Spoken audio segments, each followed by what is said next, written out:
조용히 기도드리면서 4월 마지막 주간 예배를 하나님께 드리겠습니다. 여호와는 나의 빛이요 나의 구원이시니 내가 누구를 두려워하리요. 여호와는 내 생명의 능력이시니 내가 누구를 무서워하리요. 군대가 나를 대적하여 진칠지라도 내 마음이 두렵지 아니하며 전쟁이 일어나 나를 치려 할지라도 나는 여전히 태연하리로다. 아멘. 사도신경으로 신앙 고백 드리겠습니다.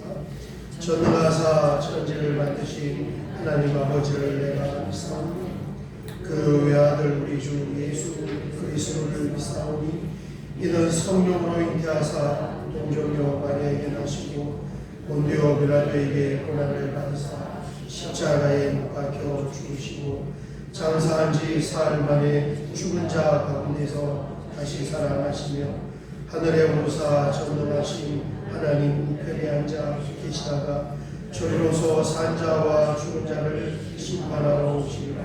성령을 믿사오며 거룩한 공회와 성도가 서로 교통하는 것과 죄를 사하여 주시는 것과 몸이 다시 사는 것과 영원히 사는 것을 믿사오나이다.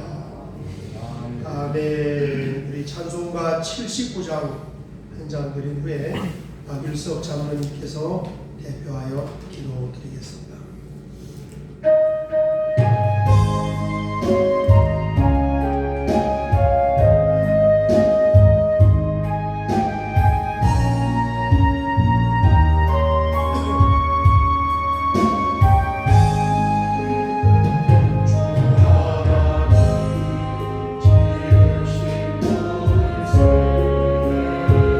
내 마음속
나의 반석이요 우리의 구원이신 아버지 하나님, 모든 지각에 뛰어난 하나님의 평강이 그리스도 예수 안에서 우리의 마음과 생각을 지키심에 감사와 영광을 돌립니다.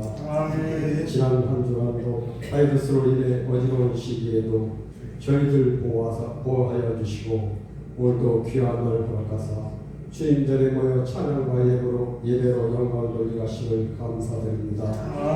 또한 거의 코로나 바이러스도 속히 사라지게 하셔서 주님의 자녀들 모두 주님 전에 모여 주님을 마음껏 찬양하며 교제를 나눌 수 있도록 은혜를 허락하여 주시옵소서. 오늘 예배를 통하여 상처받은 영혼들이 위로받고 병마로 인해 고통받는 육신이 치료받고 건강해지며 낙심한 심령들이 하늘의 소망을 품고 세상을 볼 수 있는 용기를 얻으며 더욱더 강건해진 은혜를 허락하여 주시옵소서. 아버지 하나님, 세상의 미혹과 유혹에 승리하지 못하고 무릎을 꿇을 때가 있었음을 고백합니다. 더러워진 우리의 모두의 심령은 주님께서 흘리신 십자가의 보혈로 깨끗게 씻어 정결하여 주시옵소서. 주님께서 죄를 대가사 믿음의 열매를 맺도록 허락하심을 깨닫게 하시고 저희에게 주신 은사와 달란트로 감당해야 할 사명을 잘할 수 있도록 지혜를 주시고 능력을 주시어 오늘 주님의 영광을 나타나게 하시옵소서. 하나님, 흑암의 어지러운 이 시대에 소망의 말씀을 들고 단위에 서신 목사님 기억하시고 성령의 두루마기를 입히시어 갈급한 심령에 탄비를 부어주시는 능력의 말씀을 전하는 시간 되게 하시옵소서.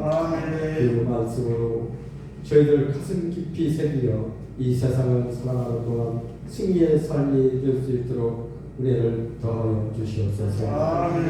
보이지 않는 곳에서 헌신하며 봉사하는 손길들 기억하시고 축복의 은혜를 베풀어 주시옵소서.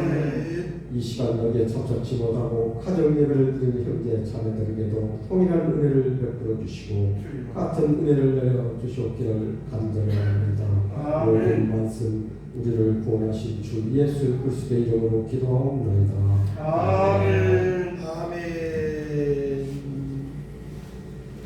오늘 함께 나눌 하나님 말씀은 창세기 29장 16절에서 20절 말씀이 되겠습니다. 우리 가정에서 예배 드리는 분도 다 성경을 찾으시기 바랍니다. 창세기 29장 16절에서 20절 말씀입니다. 우리 같이 합독을 하겠습니다. 라반에게 딸이 있으니 언니의 이름은 레아이고 아우의 이름은 라헬이라. 레아는 시력이 약하고 라헬은 곱고 안타까우니 야곱이 라헬을 더 사랑함으로 여답하여 레아가 삼촌의 작은 딸 라헬을 위하여 삼촌에게 7년을 섬기리라. 라반이 이르되 그를 내게 준 것이 타인에게 주는 것보다 많으니 나와 함께 있으라. 야곱이 라헬을 위하여 7년 동안 라반을 섬겼으나 그를 사랑하는 7년을 며칠같이 여겨하라. 아멘. 엊그제 금요일에 우리 의회에 어느 교회 장로님이 저에게 전화를 하셨습니다. 연세가 많으시고 은퇴하신 그런 장로님이신데 이런저런 그런 안부 이야기를 나누다가 목사님 교회는 요즘 예배를 어떻게 드리고 있습니까? 그래서 저희가 예배를 쭉 못 드리다가 요즘에 예배를 드리는데 온라인으로도 예배에 참석을 하고 또 현장에도 예배를 그렇게 같이 병행하고 있습니다. 그러니까 그 교회는 이제 성도님들이 한 400~500명쯤 되는 교회. 저희 교회도 참 예배 환경이 많이 안 좋습니다. 1부, 2부, 3부로 예배를 드리는데 한 100명 정도 참석해서 그렇게 예배를 드리고 있습니다. 그러면서 요즘에 이제 환경이 좀 좋아지면서 긴 시간 동안 예배에 참석하지 못했던 분들이 한 분 한 분 예배에 복귀하는데 교회에서 만나니까 그렇게 반가울 수가 없습니다. 그런 대답을 했어요. 여러분, 오늘 이렇게 우리 예배 자리에 오신 여러분들을 환영합니다. 지난주도 그렇고 지지난주도 그렇고 오늘도 그렇고 한 분씩 한 분씩 현장 예배에 복귀하는데 하나님의 큰 은혜가 넘치시기를 주의 이름으로 축원합니다. 성경에 보면은 천년이 하루와 같아, 하루가 천년과 같아 그런 말씀이 있는데 요즘이 꼭 그런 것 같아요. 여러분, 정말 좀 빨리 시간이 지나가고 우리가 마스크를 다 좀 벗어던지고 자유롭게 활동을 하고 또 하나님께 예배드리는 것도 마음껏 찬송을 부르면서 예배를 드리고 싶은데 제가 한 50년 살면서 이렇게 시간이 더디 가는 것처럼 느껴질 때가 없는 것 같아요. 참 시간이 안 가는 것 같습니다. 시간에는 세 종류의 시간이 있는데 첫 번째는 물리적인 시간입니다. 물리적인 시간은 우리가 잘 아는 대로 하루가 24시간이고 또 1시간이 60분이고 그런 시간이에요. 인간의 역사는 사실은 시간의 역사잖아요. 그래서 사람들은 지금이 정확한 시간이 어디쯤 될까 하는 것을 굉장히 계산하고 또 알고 싶어 했습니다. 그래서 해를 통하여서 해시계를 만들기도 하고 또 물을 이용해서 물시계를 만들기도 하고 이게 정확하지 못하니까 이 지구가 한 바퀴 돌아가는 자전의 주기를 따라서 시계를 만들어 보자. 그러다가 또 태양의 주위를 한 바퀴 도는 공전의 주기를 따라서 시계를 만들어 보자. 그러다가 지금은 어디까지 이 물리적인 이 시계가 발달했냐면 세슘 시계가 있어요. 이 세슘 원자의 진동을 통하여서 시간을 측정하는 것인데 이 시계가 얼마나 정확하냐면은 3천만 년의 1초의 오차가 있을까 말까. 거의 오차가 없는 그런 시계가 이제 발명이 되어서 우리나라도 대덕 연구단지 내에 이 세슘 시계, 이 기계입니다. 기계. 이 2대가 있는데 그게 우리나라의 표준 시계예요. 3천만 년의 1초의 오차를 가지고 있는. 자, 이런 것이 이제 물리적인 시간이라면 두 번째는 상대적인 시간이 있습니다. 아마 여러분 그런 말씀을 들어보았을 거예요. 이게 40대는 시간이 40km로 가는 것 같은데 70대가 되니까 70km의 속도로 가네. 이게 느껴지는 시간이 다른 거예요. 아이들 때는 굉장히 시간이 천천히 가는 것 같은데 연세가 들면 들수록 시간이 빨리 지나가는 것처럼 느껴집니다. 그런데 이게 단순한 느낌인 것이 아니라 물리학에서는 이 상대적 시간도 시간으로 인정을 한다고 합니다. 마지막 세 번째는 이제 마음의 시간입니다. 내가 어떤 마음의 상태를 가지고 있느냐에 따라서 시간이 짧게 느껴지기도 하고 또 길게 느껴지기도 하는 거예요.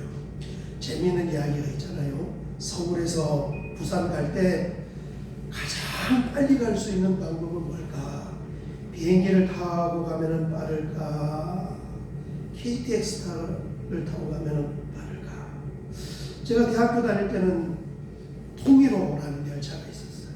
그래서 부산에서 저녁에 타면은 밤새도록 기차가 이렇게 달려서 아침 한 6시쯤에 영등포역에 도착하는 그런 열차가 있었어요. 어떤 방법을 가지고 가면은 가장 빨리 갈 수 있을까? 그 정답이 사랑하는 사람과 함께 가는 거예요. 뭘 타고 가느냐 하는 것보다 더 중요한 것이 무엇을 타든지 사랑하는 사람하고 함께 타고 가면 시간 가는 줄 모르고 금방 도착한다는 거예요. 제가 예전에 부목사 때 대구에서 초상이 있었어요. 그래서 이제 그때 눈도 못 보고 이래가지고 일산에서 교인들은 못 가고 담임 목사님하고 저하고만 이렇게 다녀왔는데 대구까지 비행기를 타고 갔습니다. 그런데 그 비행기 자리가 굉장히 좁고 불편하잖아요. 우리 그 담임 목사님은 말도 잘 안 해요. 그래서 담임 목사님하고 같이 이렇게 좁은 자리에 옆에 앉아가지고 둘이 한마디도 안 하고, 그리고 대구까지 갔는데, 사실은 이 서울 김포에서 대구까지 뭐 몇 분 그렇게 시간이 걸리지 않는데, 그렇게 좁은 자리에 또 목사님 옆에 부담스럽게 앉아서 이렇게 같이 가니까 그 시간이 얼마나 긴 것처럼 느껴질지 몰라요. 참 시간이 안 가더라고요. 그게 마음의 시간이에요. 오늘 우리가 성경 본문은 창세기 29장을 보았는데, 여러분 이 창세기 29장은 야곱이 하란 땅 외삼촌 라반의 집에 도착을 했어요. 그리고 이제 한 달 정도 이렇게 머무르면서 아마 그 집에 가사의 일을 도왔을 것 같아요. 한 달쯤 지난 시점에 외삼촌 라반이 야곱을 부르는 거예요. 금방 떠날 건 아니고 좀 오랜 기간 우리 집에 머무를 것 같은데, 네가 일하는 품삯을 어떻게 계산했으면 좋겠느냐, 이렇게 물으니까 야곱이 이 둘째 딸을 좋아해서 마음이 있었단 말이에요. 예전에는 그렇게 성경시대는 집안 사람들끼리 결혼해서 내가 당신의 둘째 딸을 사랑하니까 7년 동안에는 무보수로 그렇게 봉사를 하겠습니다. 그리고 결혼을 시켜주세요. 이런 대답을 했어요. 그래서 좋다 하고 이제 7년을 보내게 되었는데, 오늘 20절 말씀을 보면 이렇게 표현하고 있습니다. 야곱이 라헬을 위하여 7년 동안 라반을 섬겼으나 그를 사랑하는 까닭에 7년을 며칠같이 여겼더라. 이게 이 마음의 시간을 잘 표현을 한 거예요. 여러분, 7년이라는 시간은 결코 짧은 시간이 아닙니다. 그죠? 7년은 굉장히 긴 시간이에요. 그리고 그 7년이라는 시간 속에는 아주 다양한 일들, 또 우여곡절의 그런 일들이 있을 수도 있습니다. 그럼에도 불구하고 그 시간이 금방 지나가서 며칠처럼 그렇게 느낄 수 있었던 이유는 무엇 때문에 그런 거예요? 거기에 시간을 보내고 희생을 해도 아깝지 않을 만큼 사랑할 수 있는 연애의 대상이 바로 그곳에 있었기 때문에 그런 거예요. 사실 이 야곱의 환경은 먼 객지에서 지금으로 표현하면 머슴살이 비슷한 그런 시간을 보냈습니다. 그런데 그런 것은 전혀 문제가 되지 않았어요. 내가 사랑하고 연애할 그 대상이 있었기 때문에 아마 하루하루 시간이 금방금방 지나가는 것처럼 느꼈을 것이고, 굉장히 그 시간들이 기쁘고 즐겁고 행복하지 않았겠는가 하는 것을 이 20절 말씀을 통하여 충분히 예상을 할 수가 있습니다. 요즘 우리 남성들이 매는 이 넥타이 매는 방법 있잖아요. 이걸 제일 처음 만든 사람이 누구냐면 영국의 윈저 공자라는 분이에요. 그래서 이렇게 매는 넥타이를 윈저공 스타일이다 이렇게 부릅니다. 윈저공은 어떤 사람이냐면 세계적인 사랑이라고 불리던 그런 러브 스토리를 가지고 있는 그런 사람이에요. 1936년도에 그때 대영 제국이다. 미국과 이게 두통할 그 당시 때 1936년도에 영국의 40번째로 왕이 된 40대 왕이었습니다. 당시에 영국은 인도를 지배하고 있었기 때문에 영국의 국왕이 인도의 황제를 겸직하고 있었어요. 그러니까 어마어마한 자리에 올라간 거예요. 뭐 세계 최고로 강력한 대영 제국의 왕이고, 동시에 어마어마한 땅의 넓이와 많은 이 사람들을 가지고 있는 그 인도를 실질적으로 지배하고 통치하던 그 자리, 거기에 올랐는데 아버지가 갑자기 죽으면서 이 왕위를 물려받았는데, 왕이 될 때 결혼을 하지 않은 미혼 상태였습니다. 이 에드워드 8세는 에드워드 8세인데 윈저 공작이 좋아하던 여자가 한 사람이 있었어요. 좋아하던 여자는 누구냐면 미국 사람이었는데 윌리스 심푸슨이라는 이름을 가진 그런 여성이었는데 이혼을 2번 한 그런 여자였어요. 우연히 만나게 되어서 참 이 사람의 마음이라는 게 모르겠다. 끌리게 되고 서로 좋아하게 되고 이 에드워드 국왕은 이 심푸슨과 굉장히 결혼을 하고 싶어 한 거예요. 그런데 이미 영국의 왕이 되었기 때문에 영국의 의회의 사람들도 반대를 하고 그러잖아요. 이게 우리나라의 왕비가 우리나라 사람도 아니고 미국 사람이고 그것도 이혼을 2번이나 하는 그런 사람을 영국의 국왕의 왕비로 그렇게 맞이하고 싶겠냐는 거예요. 국민들도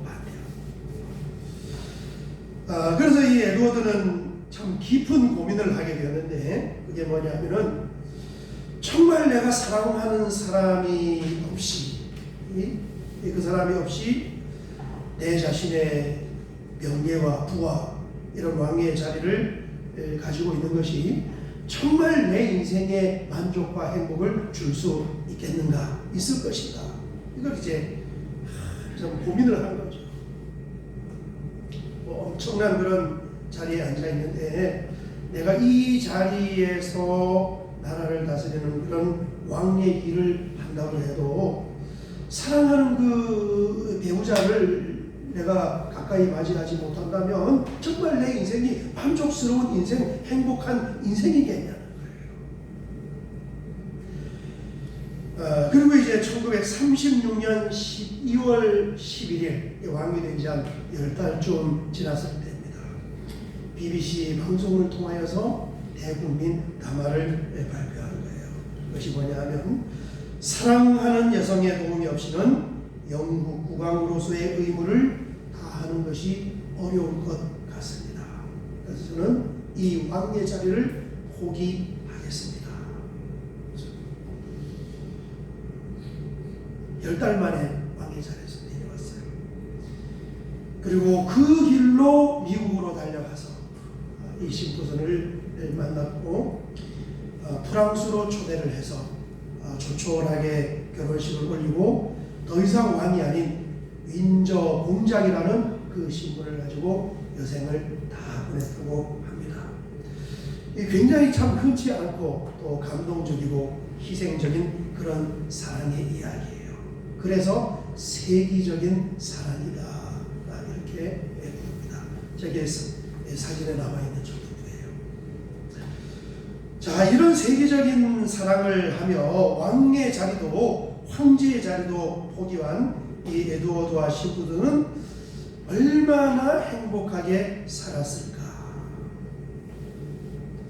이게 그 뒷이야기가 있는데 이게 좀 다른 거예요.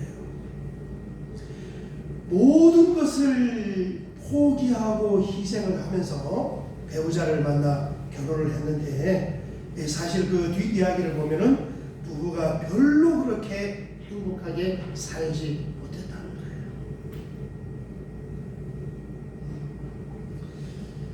거예요. 왜 그랬을까?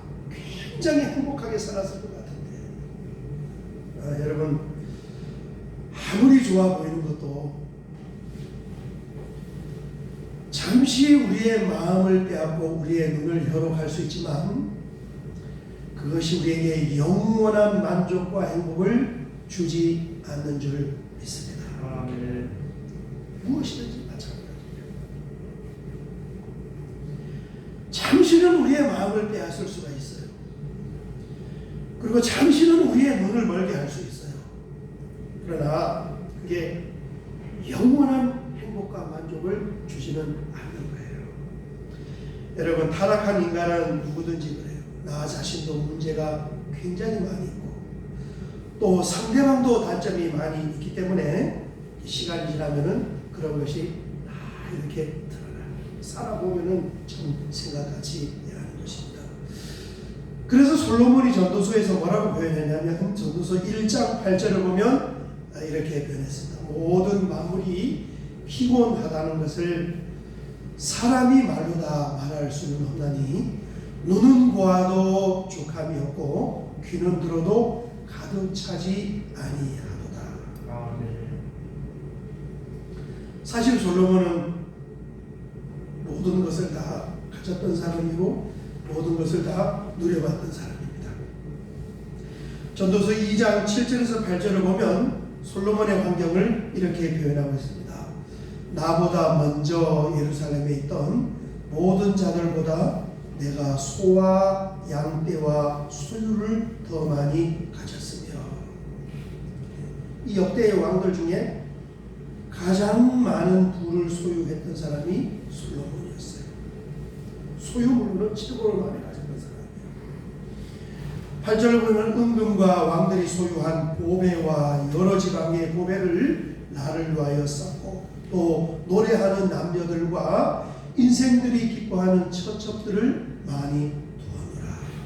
단순히 돈만 많은 것이 아니라 그 부를 이용해서 향락을 즐길 수 있는, 노래하는, 유흥을 할 수 있는 그런 것도 잘 주변에 잘 해놓고, 가진 것도 많았고 정말 즐길 만큼 유흥도 즐겨봤고, 또 처첩도 아내들도 엄청나게 많은 그런 이 아내들도 다 가져보았는데, 결국은 세상의 부귀공명을 다 누려보고 솔로몬이 마지막에 표현한 말씀이 뭡니까?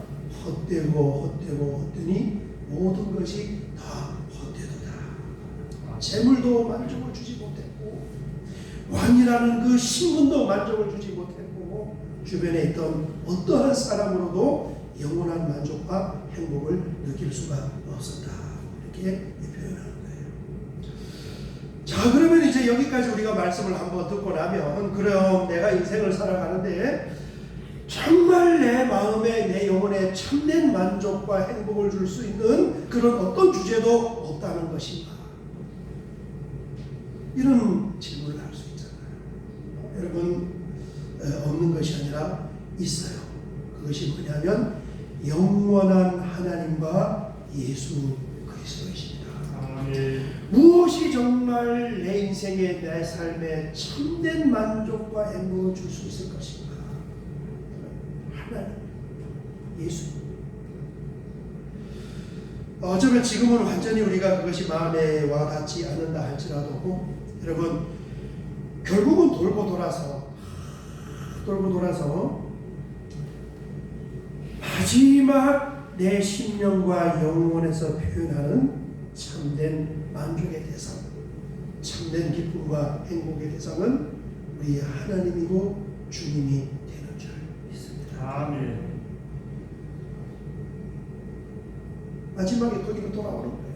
마지막 돌고 돌아 제자리로 돌아오는 거예요. 여러분 생각해 보세요. 우리 다 결혼했잖아요. 결혼하기 전에는 내가 저 사람과 만나서 결혼하면 얼마나 행복하고 얼마나 기쁠까. 잠시는 눈이 멀어요. 그러나 시간이 지나면은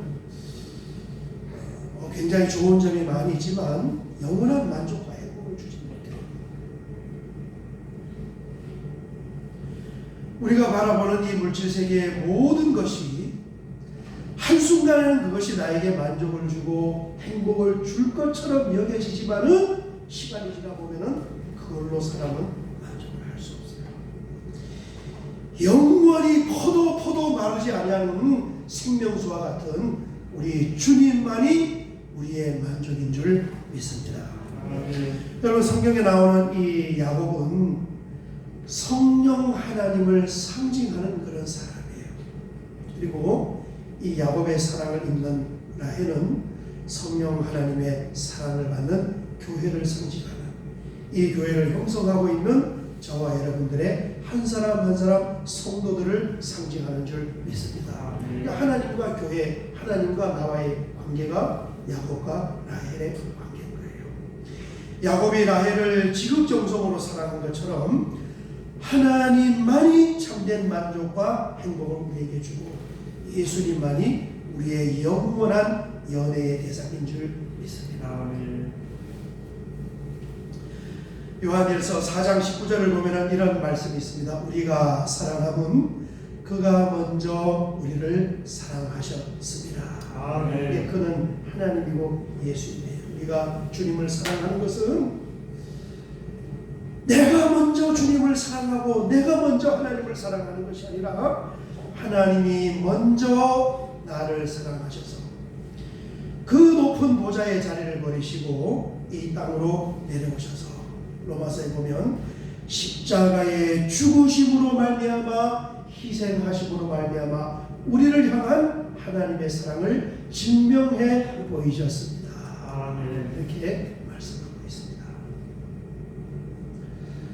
요한계시록의 2장 3장은 7교회에 보내는 편지 내용이에요. 그 7교회 중에 서머나 지방에 있는 서머나 교회가 있는데 이 서머나 교회는 순교자들의 교회로 그렇게 등장을 합니다.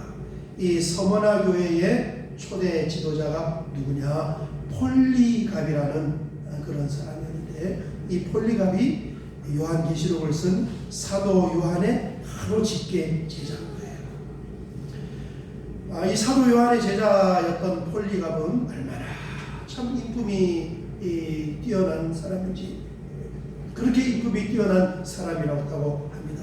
그런데 이 로마로부터 핍박을 받으면서 순교를 하게 되었는데 순교의 현장에서 사형을 집행하던 로마 관리가 이 폴리갑을 지금 사형을 집행하는데 너무너무 아까운 거예요. 죽이기가. 왜냐하면은 무슨 흉악범도 아니고 이 종교적인 이유로 이제 사형을 시키는데 워낙에 인품이 좋기로 소문이 난 그런 사람. 이 자기 손으로 사형을 시키기가 아까우니까 권면을 했습니다. 선생님, 예수를 안 믿고 예수를 모른다고 한마디만 그렇게 부인을 해주면 석방할 수 있는 그런 길을 준비를 하겠습니다.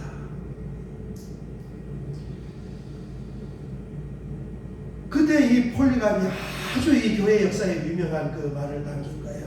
그것이 뭐냐면 지난 80년간 예수님은 나를 한 번도 실망시킨 적이 없습니다.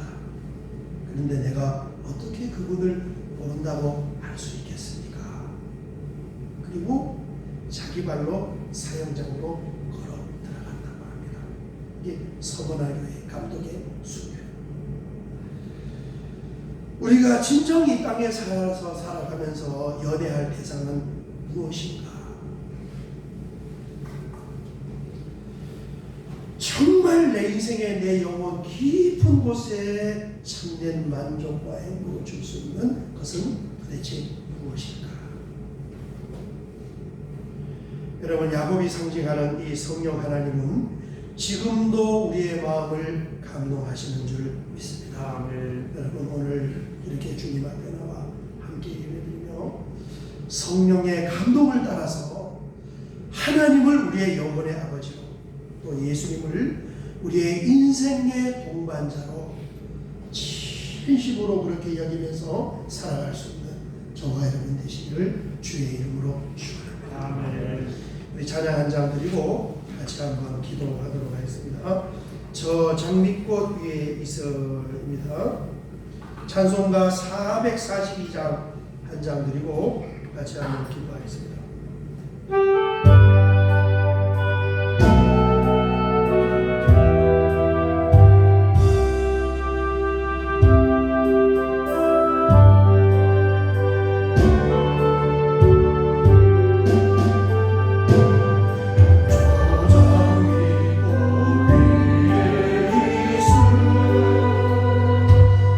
아직 내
맞이하면서 이렇게 하나님 앞에 나와 주님의 사랑과 은혜를 사모하며 예배 드릴 수 있어서 아버지 하나님 감사합니다.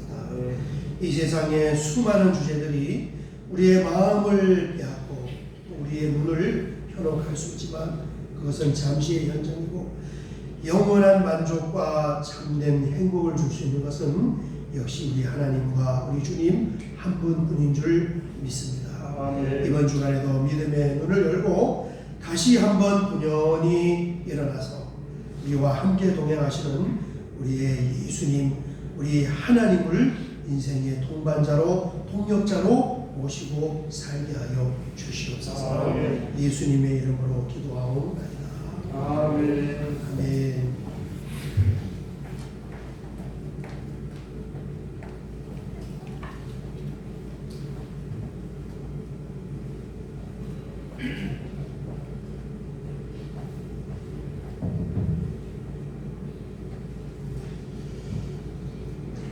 사역의 말씀을 잠시 나누겠습니다.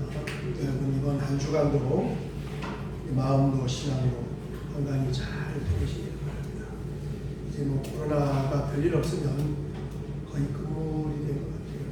지금 우리가 사실은 메르스 때는 거의 크게 사회적 거리두기 이런 게 없이 지나갔잖아요. 얼떨결에 우리가 이렇게 코로나를 당했는데 우리에게는 굉장히 좋은 예방 주사가 될 것 같습니다. 앞으로도 이런 바이러스들이 할 때 빨리 이제는 거리를 두고 빨리 마스크 쓰고 그러면 되잖아요. 많은 사람들이 감염이 된 것은 이 거리 두기가 없었을 때 마스크를 쓰지 않았을 때 지금 감염 지난주 부활절 예배에 부산에서 그 병원의 간호사 딸이 간호사인데 딸의 병원에서 부산의료원에서 이렇게 감염이 돼서 집에 와서 아버지를 감염시켰어요. 아버지가 고등학교 서무실 직원이었는데 학교에도 늘 출근을 하고 부활절 예배에 참석을 해서 그 두 부녀가 걸린지 모르고 만난 사람이 약 1,100명쯤 된다. 그래서 1,100명의 예배도 드리고 그래서 굉장히 많은 사람들이 감염이 되지 않겠는가 걱정을 했는데 한 사람밖에 감염 1,100명 중에. 그러니까 적당히 거리 두고 마스크 쓰고 이러면은 거의 이게 잘 감염이 안 돼. 감염된 거는 어떻게 감염되냐? 마스크 안 쓰고 막 이야기하면서 침이 튈 때 거기서 대부분 다 감염. 별거 아니다 말이에요. 여러분 그런 줄 아시고 이제 마지막까지 잘 건강하시고 몸도 건강하고 마음도 건강하고 특별히 우리의 영혼이 믿음으로 건강할 수 있으시기를 주의 이름으로 축원합니다. 아멘. 두 번째 이제 이 코로나19 항구는 거의 극복이 돼 갑니다. 그 후에 펼쳐질 이 미래의 환경들 또 특별히 복음이 전파되는 선교 환경의 회복을 위하여서 여러분 기도해 주시기 바랍니다. 좋은 환경에서 학교가 잘 개학이 되고 교회 주일 예배가 정상화가 될 수 있게끔 또 그렇게 기도해 주시기 바라고 옆에 분 잘 도움해 주시기 바라고 절대적으로 예배가 안정해요. 그런 걱정 안 하셔도 됩니다. 이 상태에서 그대로 예배 드리면서 사람이 많아지면은 지금 있는 그 한 칸 건너서 옆에만 한 자리 하고 앞에는 한 줄은 띄워놓고 당분간 그렇게 예배 드리면 되니까 여러분 크게 걱정하지 않아도 돼요. 서로 독려해서 현장 예배 드릴 수 있게끔 그렇게 하시기 바랍니다. 오늘부터 이제 빵을 이제 지급을 하려고 주문을 했는데 도착을 했으면 여러분 한 개씩 가져가셔서 맛있게 잘 드시기를 바랍니다. 우리 마지막으로 찬송가 445장 드린 후에 헌금기도 축복기도 하고 4월 마지막 주일 예배를 마치도록 하겠습니다. 445장입니다.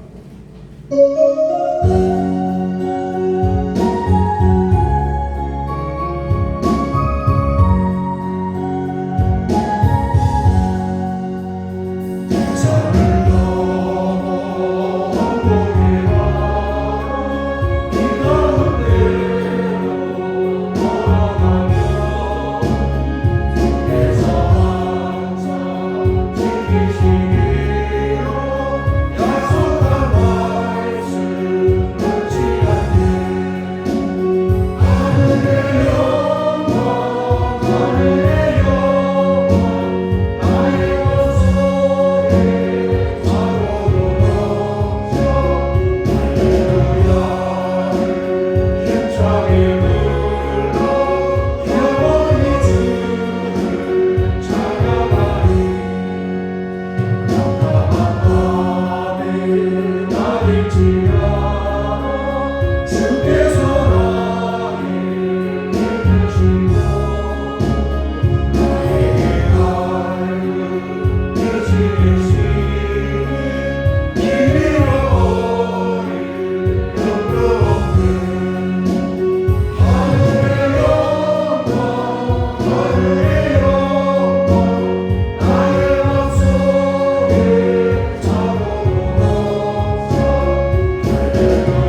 주님 감사합니다. 오늘 이렇게 4월 마지막 주간으로 하나님 앞에 나와 예배드리면서 한 주간 오고 또 한 달 동안 기도하며 그렇게 주님을 사랑하는 마음으로 그리스도의 몸된 교회를 섬기는 마음으로 믿음으로 예물을 구별하여 하나님 앞에 올려드리오니 아버지 하나님 이 예물을 받으시고 놀라운 하나님의 사랑과 하나님의 은혜와 성령의 충만한 기름 부음으로 함께하여 주시고 무엇보다도 이 땅의 삶에서 하나님의 은총을 입어서 하나님께서 풀어주시고 하나님이 밀어주시고 하나님이 끌어주시고 역사해 주시는 인생과 가정으로 삼아 주시옵소서. 지금은 우리 주님 예수 그리스도의 은혜와 하나님 우리 아버지의 그 무한하신 사랑하심과 성령 하나님의 감화 감동 내주 교통으로 충만하심의 역사하시니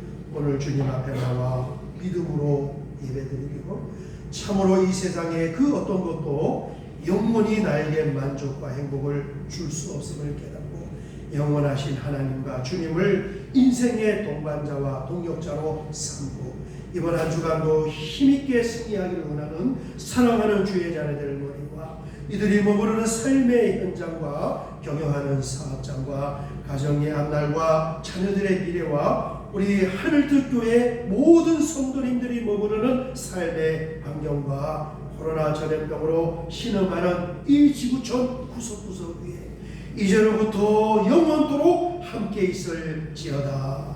아멘.